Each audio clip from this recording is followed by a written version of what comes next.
States of America and to the republic for which it stands, one nation, under God, indivisible, with liberty and justice for all.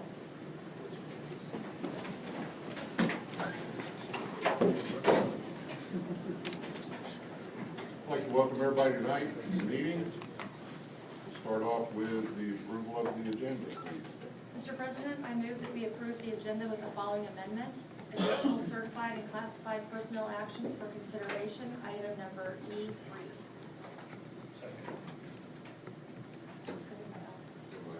Any questions or discussion? All those in favor, please raise your hand. Opposed? Thank you. Do you have any public comment, Glenn? Then we'll move right on to the consent agenda, please. Mr. President, I move we approve the consent agenda as presented. Second. 4 seconds. Any questions? I just had a question. Do we need to mention the additional certified? We did on the agenda. How many you look at? Russ is sitting out here, he's monitoring our No, I was just. program. That we just did it. All those in favor, please raise your hand. Opposed? Thank you. We'll start off with our curriculum report, please. Okay, we have Mr. Morales here, his administrative team, and several teachers. As per the district's 5-year strategic plan, they will be giving an update this evening on their academies that are being implemented at Garden City High School. We'll follow this update toward the end of the year with another update to kind of let the board know where they are in the academies. So look forward to hearing your report. Mr. Morales?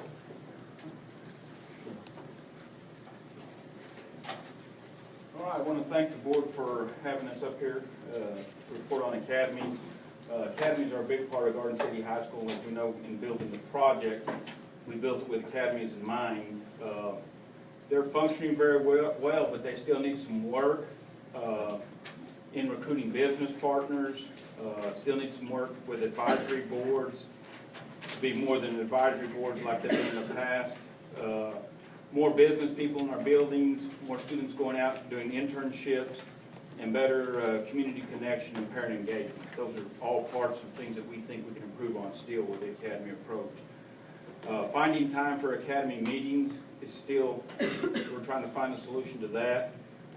Finding time to continue training for teachers in the academy approach, and this includes our new staff that just come on board with us on the approach, that they understand what we're doing.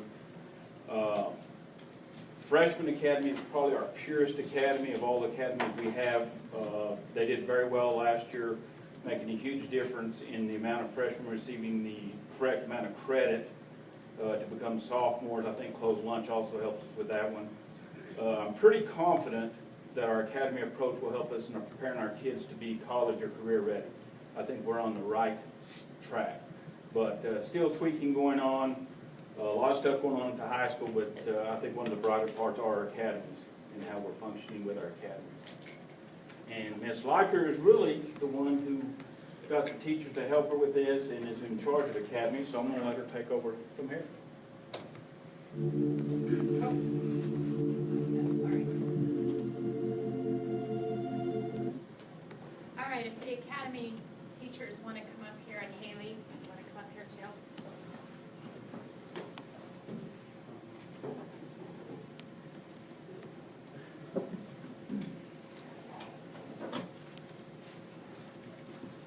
These are some of our academy leaders this year.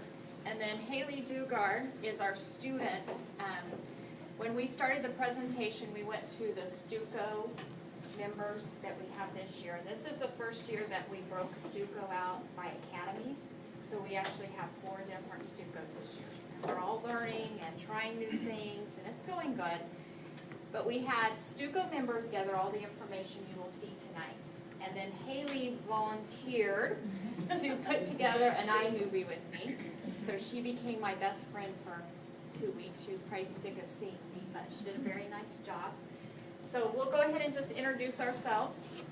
Hey, I'm Madeline Gurney. I'm in the Public Service Academy. I teach the Early Childhood and Teach and Train program. Jane Schneider, and I teach in the Health Science Academy. Russ Tidwell, I teach in the Arts and Communications Academy. Mark Russo, I also teach at Public Service. Haley Dugard. Please do it. I'm Kay Dugard, and I'm the lead teacher for the Freshman Academy. And we also have Deb Jarmer, Renee Scott, and Chuck Kip that's here with us tonight. We'll go ahead and start with the video that the students put together for us.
Academy concept at the high school.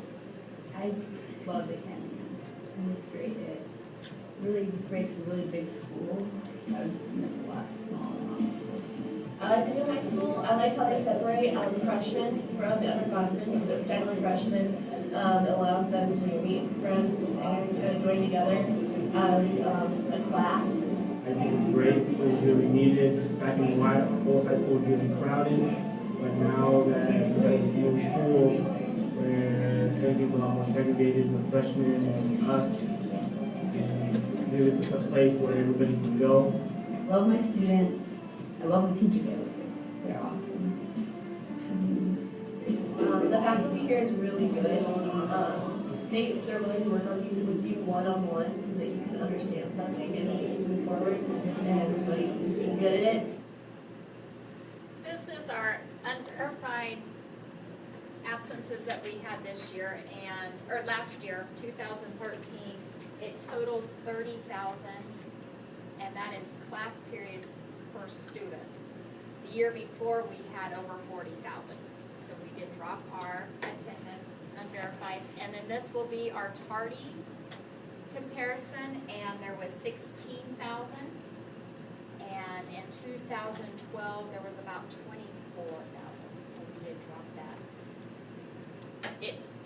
For this to happen, I have to admit that it took a lot of administration attention and teacher attention.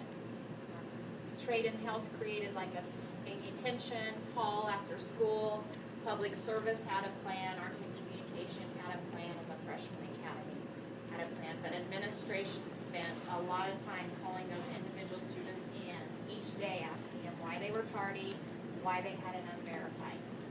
This year, we haven't been able to spend as much time on it, and we have noticed our numbers have went up some this first quarter. And the goal of our May board presentation, we will bring you numbers of tardies, unverifieds, and do some comparison of what worked good the first year, what worked good the second year. Our other focus this year is on community involvement. And when we mention community involvement at our school, Mr. Morales and I just had this conversation today. It's not going out and asking people for money.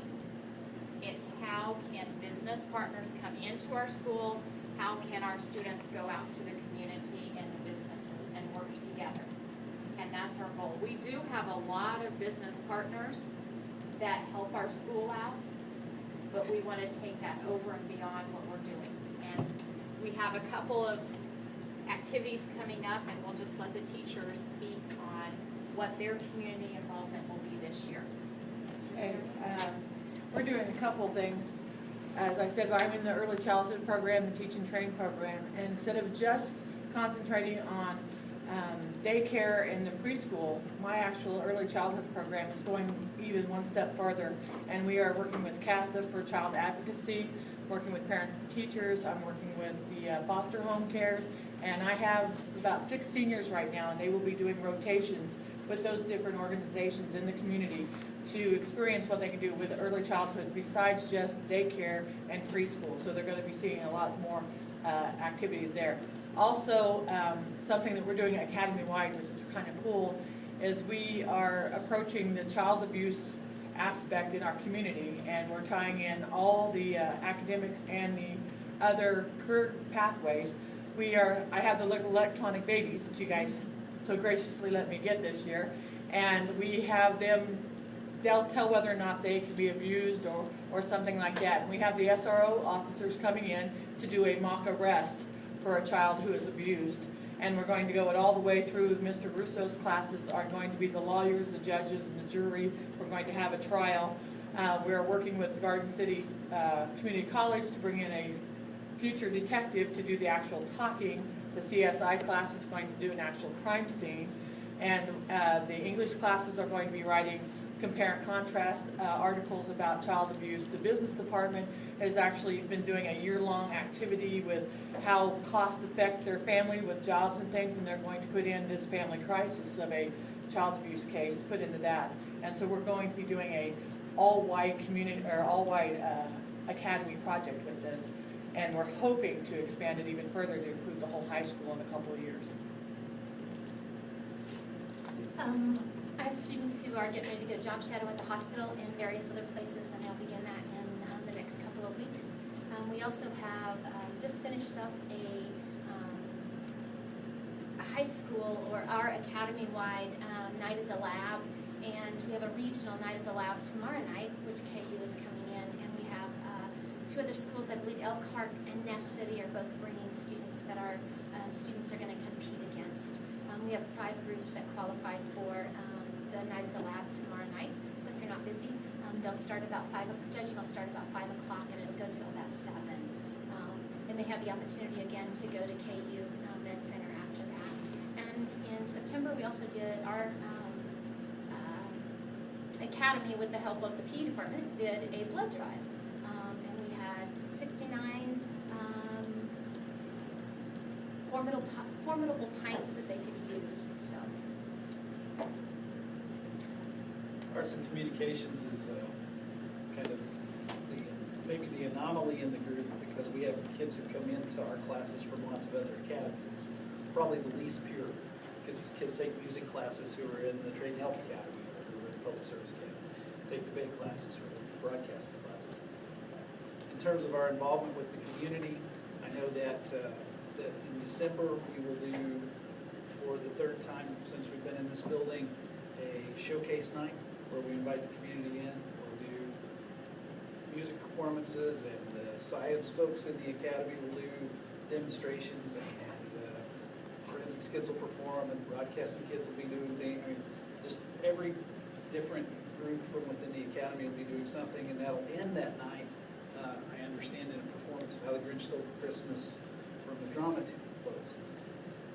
In addition to that, the music folks, band, orchestra, choir, all of those groups are in the community doing performances for folks. We've got multiple, it's very difficult to find a week where there's not something going on in the auditorium in terms of performance where the community is invited in. Our local debate tournament is 25th and 26th of October. We've got schools from all over the state, and the kids are out begging people to judge. Some of you may get asked to do that.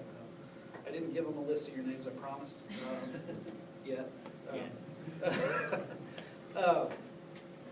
Lots of things going on in the Arts and Communication Academy in terms of community interaction. As far as public service, I think Madeline did a really good job talking about our project coming up, and we're really excited to get that going, especially with my law kids and being the lawyers and even the audience, even the jurists, they're pretty excited about that. So I'm excited about that. And then next month in November, we take the kids to jail for the 10th year in a row. So always exciting. The Freshman Academy is looking for ways all the time to incorporate more community involvement. And last year we had our first Reality U that was held in the fall. I think we're moving that to the spring semester this year. That was a really neat opportunity for students to take a look at the kinds of expenses they can expect in the real world. The students are paired up through a survey process, and then they have the opportunity to see what it costs to rent an apartment based on their income. Oh, you have 2 children, now here are your additional costs, and it's really a neat interactive experience. This year we're going to do a little more to prep the teachers so that we can do some preliminary preparation with the students, and then some follow-up as well to kind of debrief them about what they experienced during that opportunity. So we're really trying to build on that neat opportunity that started last year. We also are working with our Quadrant D College and Career Readiness lessons. We're hoping to host an educational evening, as you noticed on the movie, where the students will have a chance to showcase some of their work, some of their great writing, and their experiences with multicultural lessons that they're doing. So we hope to do that next semester.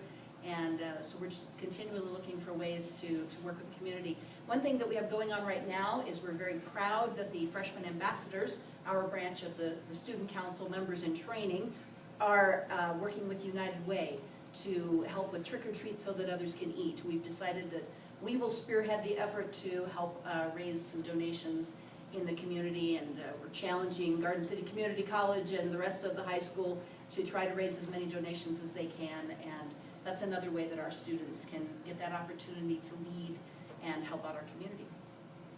I miss too. I don't want to be in trouble when I go back to the building tomorrow.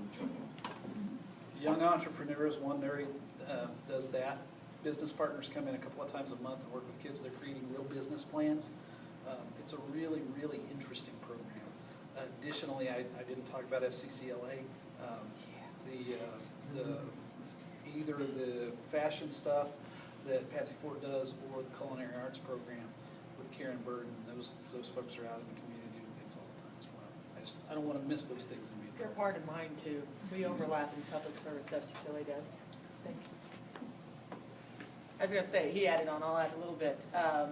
We have probably, I think, on my list, 10 community members coming in as guest speakers this year for the early childhood and teaching training program. And one of the groups that are coming is actually the CASA advocacy for the children. And they'll not only speak with my class, but they're also going to be speaking with Mr. Russo's class, so they can see the family side of things and the law side of things. So we are touching our kids in both ways. Last year when we came to the board meetings, I feel like we focused on relationships. How do we build relationships between teachers, students, administration, and community members? This year I feel like we're focusing on collaboration. This team, we try to get together as much as we can. It's only about once a month, but every time we leave that meeting, we come up with a new idea, which takes planning. But we all jump in, we plan activities and such. Our biggest one that we're trying to put together fast, which will happen hopefully in January, but that's not much time, is all the activities and sport groups are going to advertise to the upcoming 8th graders. So coming in as a 9th grader, they will know what club they would like to belong to. That's one area that we need to improve in also. But hopefully when we come back in April or May, you will see our numbers keep improving, and we will also be able to bring in some community aspect to this. Any questions? On your chart of tardiness and absenteeism, when you say 2013, is that January to The school the year. school year? So 2012, 2013. So this won't be any this year's numbers? Is that No, right? because we do it by 9 weeks, and our 9 weeks ends in 1 week? Yeah, 1 week. 7 week. So, and once we get those numbers, I can forward those to you so you can see it grow throughout the year. And really where that falls in is we're talking about the relationships between, we're talking about academies, and I'm trying to tie it in here, is teachers talking to other teachers about the same kids that are tardy every day, why they're tardy the next one. If we do a good job with that approach, we'll cut those down, or we're hoping to, by talking to each other within academies. So when a kid is continuing always tardy, what do we do with that kid? Well, right now, we're looking at 2 different approaches. We're trying to come up with a school-wide one instead of having academies have a little different ones. And they did the experimenting for a year, but we're trying to come up with a school approach. Right now, after they get so many, they get in-school suspension. That's the final punishment. And then I guess if you continue it, you could escalate what the punishment is. And really, the numbers sound astounding, you know, and you think about 2,000 kids and how many periods a day they have, stuff like that. It ends up being, 3 or 4 per kid, which. And our isn't first that bad. intervention is having meetings with parents, students, to try to prevent the tardies and the unverifieds. And on the 4 Stucos, do they work together as for like a major project, or are they all doing their own thing? They just met today because we have our homecoming dance, so they met as a whole group. They meet individually as their individual groups every day, but then we're trying to schedule meetings when we need to meet. And also just building relationships and collaboration, just getting them together to do a group activity if we don't have an event. Thank you. Tim, the thought behind that, where we had the Stuco before, and there were little issues with that, probably had 35 kids in it for our whole school. And doing it this way, we're probably going to have 100 kids that get a chance at leadership by doing it by academies. And the more leaders that we can develop, the better our school's going to be. I like it. That's why I was wondering if they work together, they all plan their own dances and do their own thing. Yeah, they each have a dance, but they have the other ones help with that dance. That's how they collaborate that. Very good. Thank you. I did have a question about, I know we track the whole school graduation rates. Are we going to be tracking it by academy? Well, obviously not freshmen, but by the other academies? We haven't went that far, and as a matter of fact, we do have good news on that. The report did come out the other day, and we were up to 80.2%.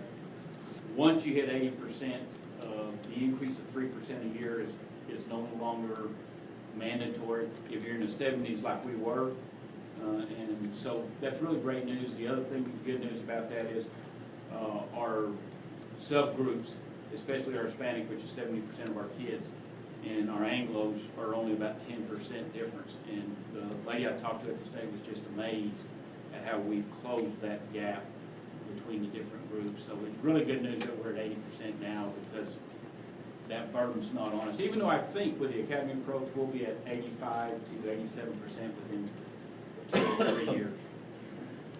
Let's go for 90, so we could be a 90, 90, 90. You want to be a 490.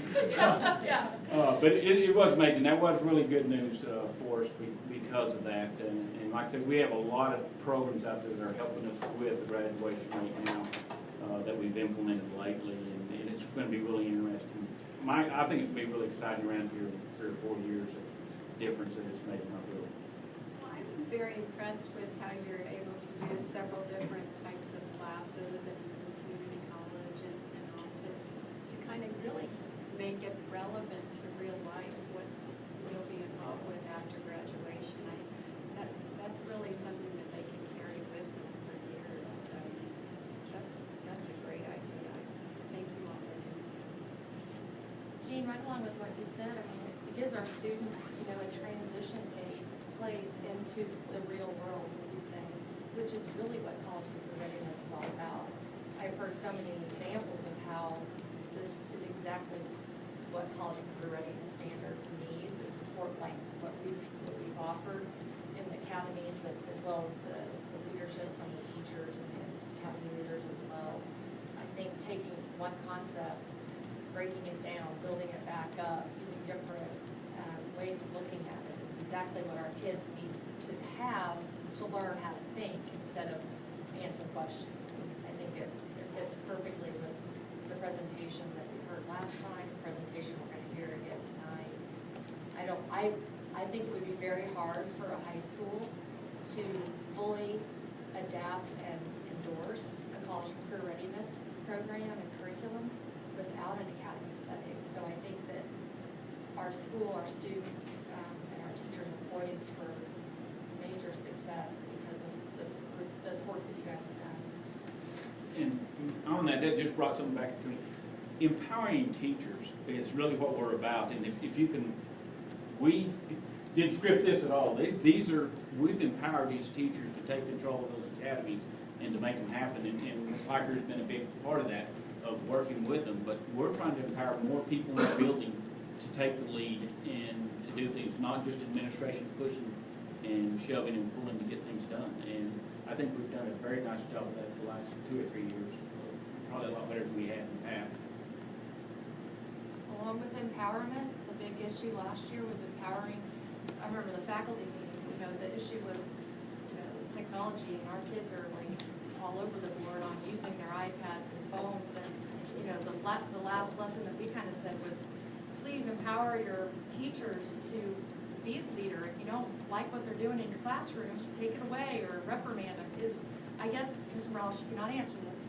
I want to hear from the academy leaders. Are you seeing an improvement this year over last year on student engagement and less distraction from technology? On my point of view, I spent the summer with my son and my daughter, who are iPad, iPhone gurus, and they taught me what I needed to know so that I could handle in the classroom. And so now, in my classroom, when the kids are saying, the e-backpack's not working or the email's not working, I don't say, well, okay, just put it away and give me a piece of paper. I now know at least 2 little steps I can do very quickly to see if they're just fooling with me or there's really a problem.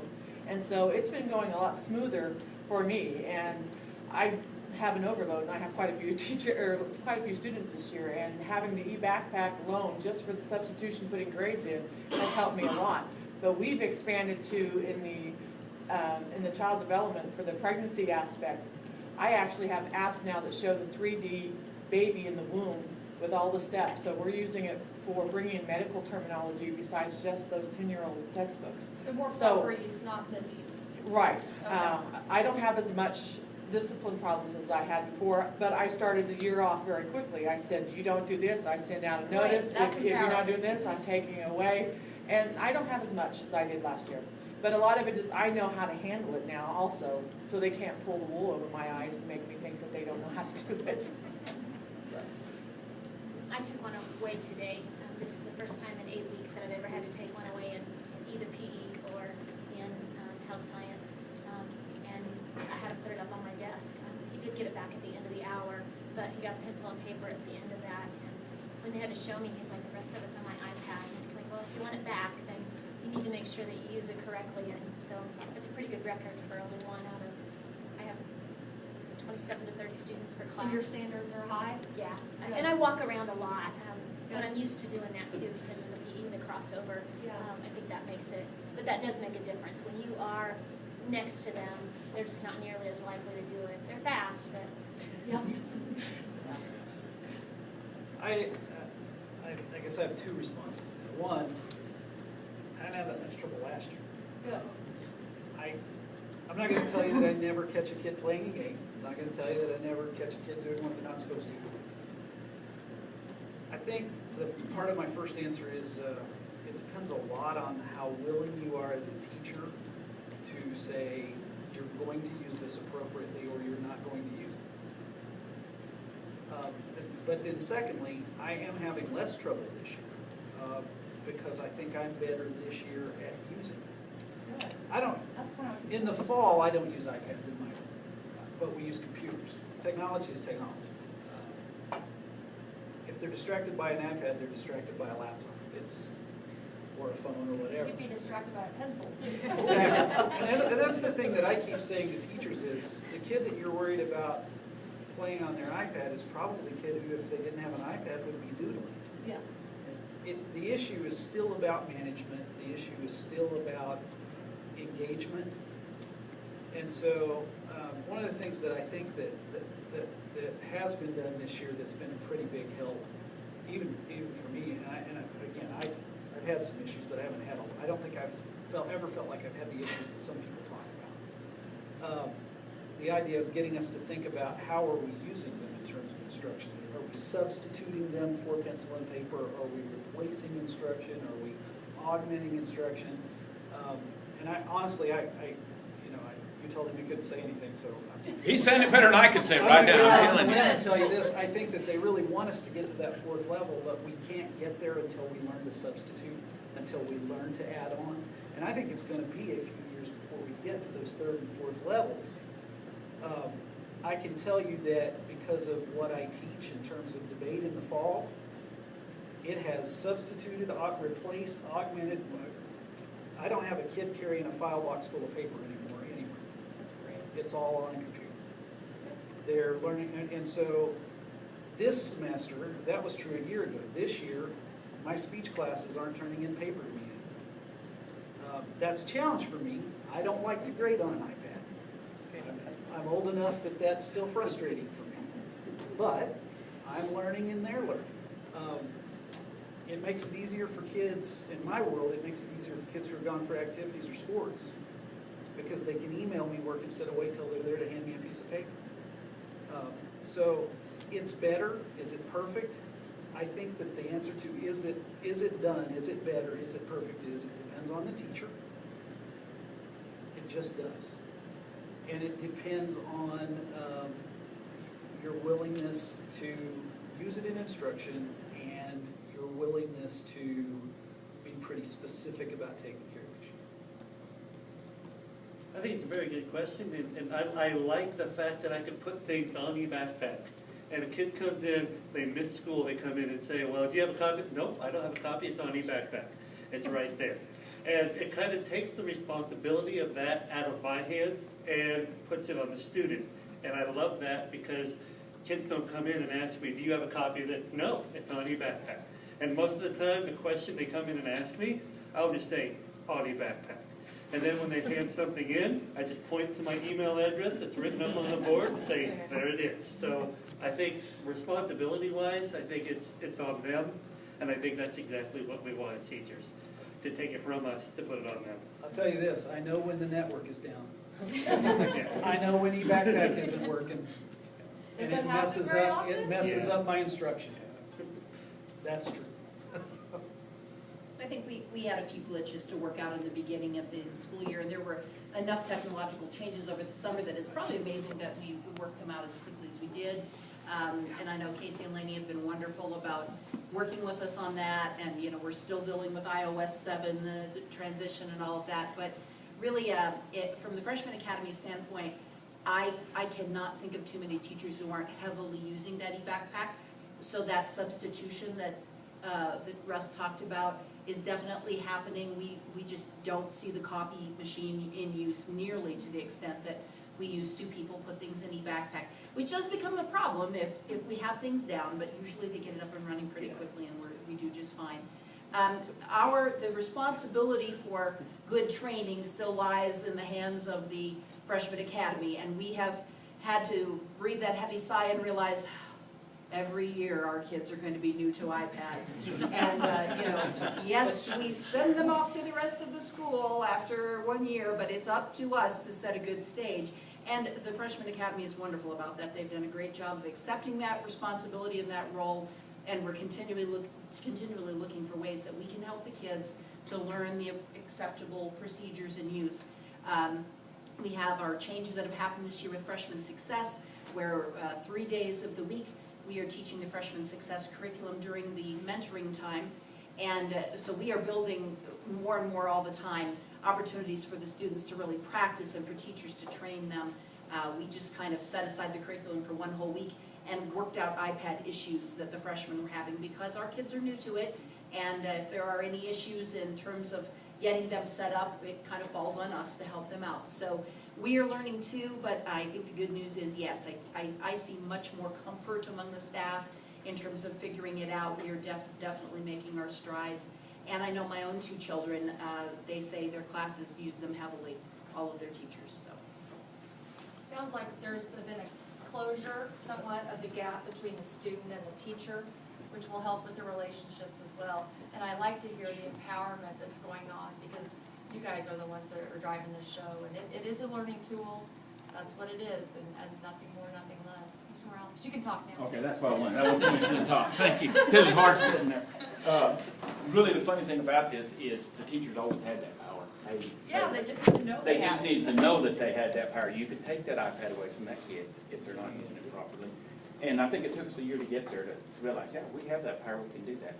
I think, I believe it was Jane, the movement is huge with iPads. If a teacher is up and moving around, then you see that they're in the wrong place, they're not doing what you cannot sit behind your desk and monitor that, or the kids will do what you allow them to do. They're kids. So I think that was a huge one. And then Dr. Dennis was in my building the other day, and we were visiting, and he said, what are you seeing this year with instruction? And I appreciate him being there one time. And I'm saying, I see more engagement. The more the teachers use the technology, and there's some classes, they're in it the whole period, and the kids are engaged the whole period. So the more we use the technology, the better we are at using the technology. Things are just, like I say, it's an exciting place to be at Garden City right now, and USD 457 with the things that we're doing. And again, Dr. Eighth and all of our deputy superintendents, they led the way. We try to incorporate it, but here's where it happens. And we all know that with everybody else. But pretty good vision, pretty good leadership all the way from the top down, I think. I think it's important too to emphasize the report that Thrust was on the academy model. That's what the report was this evening, and they'll report to you again back in May on where we are with the academies. And it's one of 2 big issues that the high school is pushing. I call them big rocks. Those are the big rocks that they're pushing.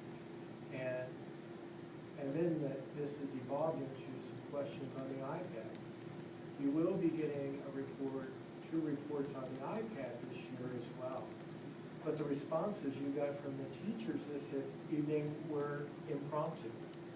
You asked a question, Dr. Hopkins, and you got about 6 impromptu answers from the classroom teachers at the high school. So I'm now even looking more forward to the iPad report this forthcoming. So, but I think the high school's moving in the right direction, and teachers are engaged, and there is more responsibility now being assumed by the students.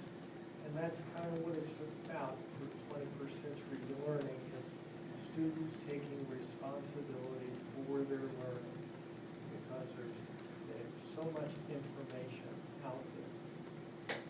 And Dr. Aiken said rocks, I call them boulders. There's 3 of them, and they're huge. They are huge. But we're trying to do this with them. We're trying not to have them separate issues. because they really do fit nice together. The technology, going with the Common Core, with academies, they're not things we've added to teachers' plates. They all fit together, and that's a hard concept to get across to everybody. Okay, I'm going to go to iPads. No. And I'm going to go to Common Core. No, they all fit. And I really think that's the nice thing about it.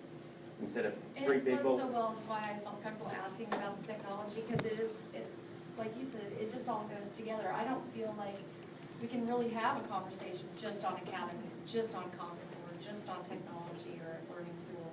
I think it's great, and I like the collaboration. I like the fact that academies work together, and whether they're more pure or less pure, it doesn't matter, because exciting things are going on, and it's working well. Yes, well, our goal is to make them as pure as we can, because that does help us with the students. And we just don't want a rock slide down with the boulders moving. But with an academy with underline of communication, you need that. You need students to be able to access that academy. You can't be successful in the world without communication. So, and I know you have that in other academies, but I think you've got it worked out very nicely. We went over our time. Well, that's my fault. I want to thank y'all for coming in. Very impressed with the presentation. Great job on the video. Yeah, I got a question. Oh, sorry. I got to ask the employee of the month last month. What's maybe with your best shot, buddy. Let's go. Your husband outside or something? That's right. What are the topics going to be covered tomorrow night at the lab? KU night at the lab. Yeah, KU's night at the lab. I know. It's killing me that they do so much for us. It does. I tell them every time. They're like, they keep trying to give us this red and blue stuff. I'm like, stop, Seth. Just stop. It's awesome. I know, it's great. We're greatly humbled by it. I have one, the effect of caffeine on retention, and we have what high blood pressure is, the effects of high blood pressure on the cardiovascular system. Let's see, energy drinks and their contents. And the last one is, what is diabetes? Some of the stuff covered last year. Yes, yeah, they were very similar topics. They decided not to change the topics this year just because they kind of wanted to see, they've never done a regional setting before, and that was really difficult for them.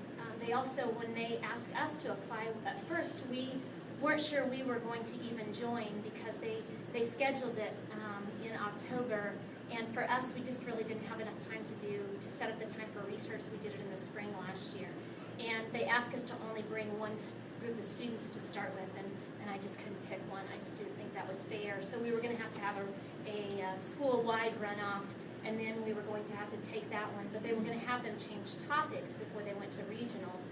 And when I called Seth, I said, we don't have enough time for our students to do 2 topics for research.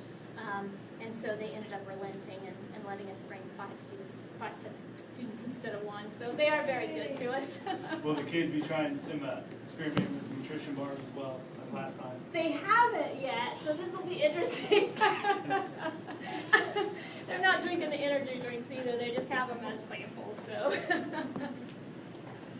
Thanks, employee. I'm a Jamie. Thanks. Nice plug. Anything else? Yeah. One last thing. I really appreciate you taking time out of your schedule. I know you work very long hours for our kids. And you take time out to come to a board meeting and inform the board of meaningful information about what you're doing and how you're doing what you're doing in your schools. I hope our Board of Education and I hope that our administrative team here at Central Office make you feel valued, and that the work that you do is meaningful for our kids. Because I think I can speak on behalf of the board, they appreciate your efforts. They appreciate quality teaching and the time that you spend with our children in the school district. Our kids need you, and we need you. So thank you, and pass it along. Thank you very much.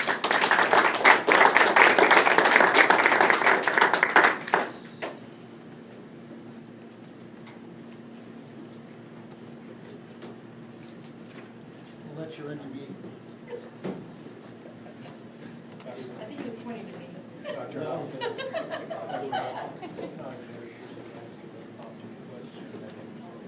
said that, I thought, oh my God, I did put him on the spot. I hope they didn't feel They that. work at it every day. Yeah. I'll apologize. We'll move on to discussion on the College and Careers Ready presentation. One comment I will make, on my name on here, that is a section if we go through that you're interested in, please feel free to sign up. I just put that down there last week so we can see that we were needing to start signing up with this, so with that, Dr. Davis. Thank you. What I'd like to do this evening is to walk you through the presentation as it currently exists. I've made some modifications from the presentation you saw last week based on feedback that we received from you over that time period. There are a couple of places where I'm going to ask for some additional feedback, where I heard from one board member who felt one way, and if I just heard from one, sometimes I didn't make the change until I heard from and just got a consensus.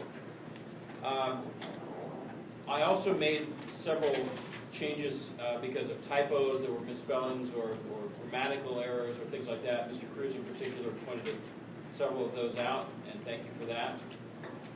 But I'm not going to point those out necessarily as major changes. That's just clarifying what we tried to say in the first place. The first change is on this first slide, and it is, instead of saying it's Sally Cobble's presentation, we've changed it to the Board of Education for USD 457. By the way, the changes that we've made have been in an attempt to tighten this up so that it fits within that 45-minute to an hour window that we have. If you have comments or questions along the way, please interrupt me as we go through this. The next change was this slide. The slide itself is the same, but I changed the position. It followed Sally's presentation in the original, what you had last time, and I just moved it up so that it truly was an overview of the presentation and not in the middle. So I think whatever the decision that you make in terms of who presents what, we need somebody to walk the audience through what are the major topics that are going to be part of this presentation. Probably a good idea to introduce the board as a whole as well. And so, Tom, I don't know if that's you or who you want to do it. Well, I guess my initial thought on that was introduce the board, but also then if we go into Sally's presentation, introduce her, because the Eastern board members that attend, I mean, anybody outside of her area won't probably recognize who she is. Right. So all of those introductions as well as the I mean, this one slide, yeah, I'd be happy to do it. Okay. The next change is actually not until slide 8. And I'm going through these. Any change that I've made, I can go back and as you break up into what section, who's going to do what, change it, make it yours. This is a starting point, but I wanted to show you what has been changed. Jean? I just wondered on the second slide there, that was meant to be a question, the title, Outline of as the opposed presentation. to a statement. Oh, the third one? The process used to adopt the Common Core standards. That was Sally's slide, and I did not change anything that she wrote. So it's a fair question, but I don't know the answer.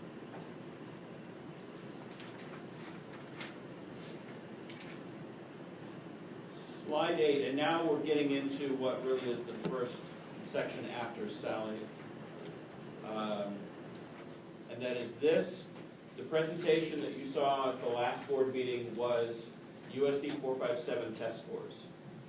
And I've changed that based on feedback from the board to these are state assessment scores across the state. So it's not specific to us, it really is a statewide issue.